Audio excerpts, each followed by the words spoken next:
Hey everyone, me Kevin here with your stimulus check and future stimulus update for July 3rd. First, I want to start with two things. One that might be unpopular at first, but if you give it a chance, I think you'll end up agreeing with me. And the second thing is much more popular. I'll start with the second thing. The second thing is using that coupon code before it expires tomorrow. Okay, let's get into the potentially less popular thing.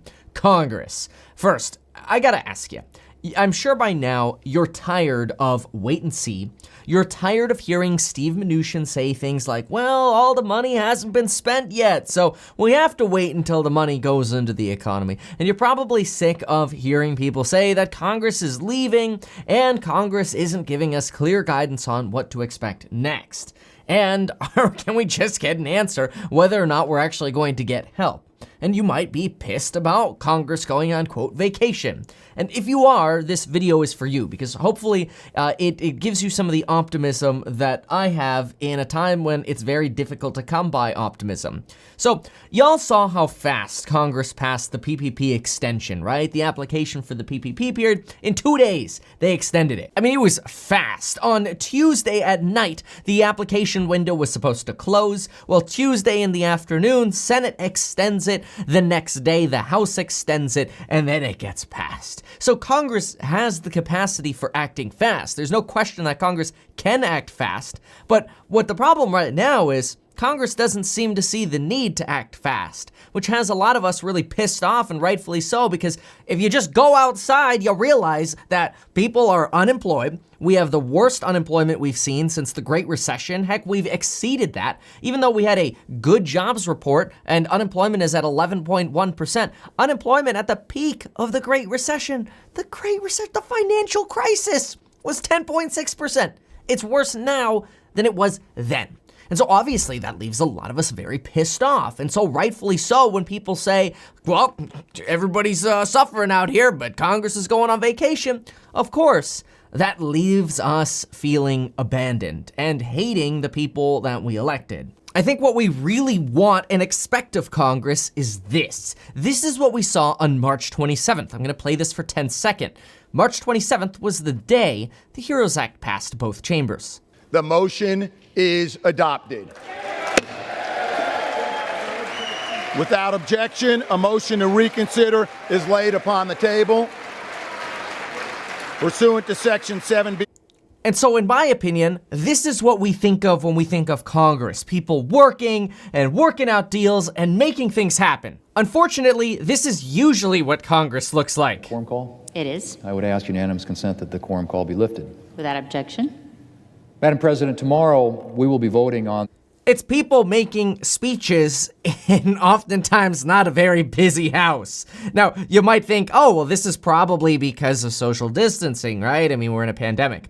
No, this video was filmed on February 4th. And it was posted on February 4th, and it had to do with President Trump's impeachment. This is a Republican sort of arguing it. And so this made me realize something. You know how we've all kind of been stuck inside and cooped up inside, and it sucks? And in March and April, a lot of us were much more quarantined than we are now. A lot of us didn't even go outside for weeks. Remember that feeling where when you went out the first time, and if you're in New York City, you're like, oh my gosh, it really is quiet out here. Or you went out in many different parts of the world or the country and you look out and you're like, there are a lot of people out. Maybe I don't need to be as strict as I'm being. Wow, look at people at businesses. Look, people are at restaurants. Wow, okay, I guess things are open back up again. There's traffic again. Well, to me, Congress sitting around in DC in front of these mostly empty chambers, which sadly is what happens most of the time. Most of the time it seems like they're in like private discussions and they're basically just having these speeches to themselves that are videotaped and they're putting their position on record and people aren't even there listening. If that's what's happening most of the time, yet they're stuck in DC, well then maybe it's no wonder why Congress doesn't feel like there's any urgency to pass any additional stimulus stimulus for the people. That is, we're wondering, when are we just going to get some clear direction whether or not there's actually going to be another stimulus check? Well, maybe it's because Congress doesn't see the urgency because they're stuck in DC nominating and approving judges and passing their own bills and writing their own bills, and nobody's getting anything done together because they're not actually back in their districts realizing that real people, you and I, real businesses are actually suffering. So, when we hear other YouTubers make fun of Congress for going on vacation, it makes sense because we're all equally frustrated with Congress. But I realized something today. Maybe, just maybe, this congressional recess is the opportunity Congress needs to actually get their butts back to their district. And it's in an election year, so guess what they do during recess in an election year? They meet voters, they meet business owners, they have meetings with community leaders, they have meetings with their staff, and guess what, most importantly? They actually realize what the F is going on in their districts. As in, they're actually able to look around and go, oh crap, this is what 11.1% unemployment looks like. Ah, crap. Look at restaurants half full or barely able to get by. Look at businesses struggling, people and lines at food banks, people not able to get by, and look at the impacts that are actually happening in their districts. And so my opinion is really simple. As much as I want Congress to be in DC passing bills, they obviously didn't see any urgency to send us more stimulus or to have any kind of consensus on what was going to happen next to at least give us some guidance. Well, maybe now that they're going back, maybe, just maybe, this recess will prove to Congress that they actually need to, when they go back to DC, pass more stimulus. So, I know that it's very popular right now to make fun of Congress because they're going on, quote, vacation. I get it. But I see this, or at least I'm trying to look at the good here. I see this as a potential opportunity for Congress to get out of those stinky dark halls of Congress and finally go back to their districts and realize, oh crap, we need to do something. And maybe, just maybe, they'll actually be able to hammer something out quickly and we can go back to that celebratory Congress where they're actually passing bills with unanimous consensus. Here's another way that I believe this is happening.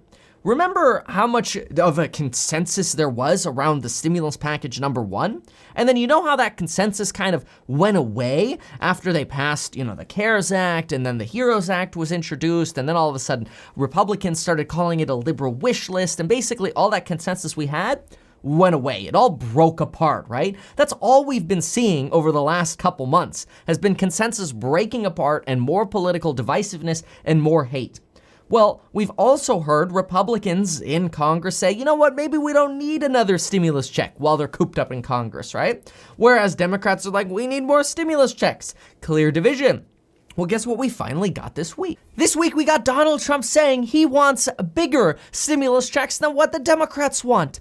That's phenomenal. Not because it gives us this hope. Oh yeah, our fearless president has said more stimulus checks. That's great. No. Like him or not, that's not the point. Just because one dude says, yeah, let's do stimulus checks doesn't mean it's gonna happen. But what is the actual effect of the president? Again, like him or not, Democrat or Republican, it doesn't matter. What is the actual impact of the president saying bigger is better? Bigger stimulus checks is what I'm for. It actually shows to Republicans, hey, you know what? This is something we can rally behind. So again, like Trump or not, as divisive as you think he is or not, realize him saying, I want bigger checks than Democrats, supports what Democrats say. Yes, let's do stimulus checks. And it also gives permission to every Republican in Congress to say, all right, this is something we can rally behind. So in my opinion, when we get this consensus building, when we get a leader like Donald Trump saying, hey, let's get more stimulus, let's get bigger checks, it's more likely to happen because now finally there is leadership, which we haven't been seeing a lot of in Washington up until this week with that comment. At least on the topic of stimulus checks, okay? We're not talking about all the other things going on. But finally, when we pull these pieces together, and we get a president saying, yes, let's do more and bigger stimulus checks. We get Congress going back to their districts realizing, oh, wow, yeah, maybe wait and see is not the right approach. I'm optimistic that we're actually going to see a solid package come through when Congress goes back to DC, that this break is actually needed for them to finally realize it. Because here's the reality. When you have people like Treasury Secretary Steve Mnuchin standing around going, well, you know, all the money hasn't been spent yet. All the money from the stimulus that we've already passed hasn't been distributed into the economy yet. You kind of have to just facepalm because Treasury Secretary Steve Mnuchin, I don't think is going into the community. And whether he is or isn't, when he says all the money hasn't been spent yet, the only money that hasn't really been spent yet is the money for the Main Street Lending Program, which I decided to email a contact at the Boston Federal Reserve to get an update on the Main Street Lending Program. And guess what they told me? They told me to make sure you get your life insurance and 2 free stocks with Webull in the links below when you deposit $100. Okay, no, this is what they actually told me. They said that as of today, July 3rd, the Main Street Lending Program has not even fully opened. And so Steve Mnuchin is waiting around and seeing to serve multi-billion-dollar companies who would benefit from the Main Street Lending Program. The program, after 3 months, isn't even fully open yet. The Wall Street Journal says banks who have started talking to potential borrowers and companies about using these funds are not even interested in using the program because the program terms suck with large balloon payments and complicated processes. And this is the kind of wait and see we're listening to? This sucks. This is exactly why the only hope we have at actually getting a real stimulus package hammered out is getting Congress back to the people, getting Congress back to their districts so they can see what's actually happening in America and see how empty things actually are or see what unemployment actually looks like. So that way they can go back and all have a conversation together and realize, wow, we need to do something. Because even though Treasury Secretary Mnuchin says, well, the money hasn't been spent yet, my district and my people need more help. And that's what I believe is going to happen with Congress. And that's my update for today. So if you appreciated this, please consider sharing this with somebody who cares. And folks, I really appreciate you. Check out that coupon code down below, get your life insurance, get your 2 free stocks with Webull, and we will see you next time.